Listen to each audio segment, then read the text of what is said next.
आपको आलू नज़र आ रहे हैं बिल्कुल।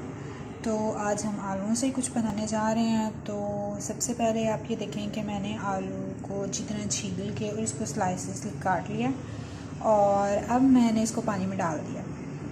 ये देखें पानी में फुली डिप हो चुके हैं। अब मैं इसमें डालूँगी आधा चाय का चम्मच नमक और इसमें मैंने 3 से 4 खाने के चम्मच जो है वो मैंने लिया है सिरका। तो अब मैं इसको डाल के इसको 10-15 मिनट के लिए जो है वो मैं इसको छोड़ दूँगी। तो उसके बाद नेक्स्ट स्टेप हम क्या करेंगे वो मैं आपको बाद में बताती हूँ। आप देख सकते हैं कि 15 मिनट हो गए हैं। 15 मिनट के बाद मैंने इनका पानी निकाल दिया है बिल्कुल। तो अब मैंने एक कपड़ा लिया है। तो अब मैंने ये देखें आपके सामने इसको रखा है और अब मैं इसको ऊपर से जो है वो इसको ढक के यानी कि इसको मैं बिल्कुल इस तरह करके तो इसको हाथ के साथ मैं इसको जो है वो प्रेस करूँगी। आप देख सकते हैं कि मैंने इनको अच्छी तरह प्रेस कर लिया है कि इसका पानी बिल्कुल ड्राई हो चुका है। अब मैंने ऑयल फ्राइंग पैन में गर्म करने के लिए रखा है। जैसे ही वो गर्म होता है तो फिर मैं इनको उसमें डालती हूँ और आपको दिखाती हूँ।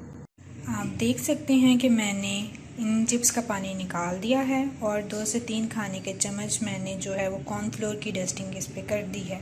अब मेरा ऑयल बिल्कुल रेडी है और ये चिप्स जो हैं वो अब ये फ्राइंग पैन में जाएंगे और मीडियम फ्लेम पे हम इनको फ्राई करेंगे।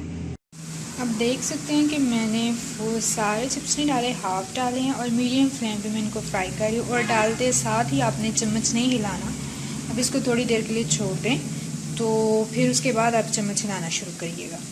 जैसे ही आपको थोड़ा सा इनका कलर चेंज होता हुआ नज़र आए फिर आप चम्मच हिलाइए। तो ये देखिए मैंने इसके ऊपर चाट मसाला डाल दी क्योंकि मुझे चाट मसाला बहुत पसंद है। तो अब मैं आपको दिखाती हूँ कि ये कितना हंसता है। आपके सामने तोड़ूँगी, ये देखें बिल्कुल हंसता है, बिल्कुल भी जो है वो नरम नहीं है और बहुत ही मज़ेदार हैं ये लेज़। और ये जो हम बाज़ार से बिल्कुल सेम उसी तरह ही हैं।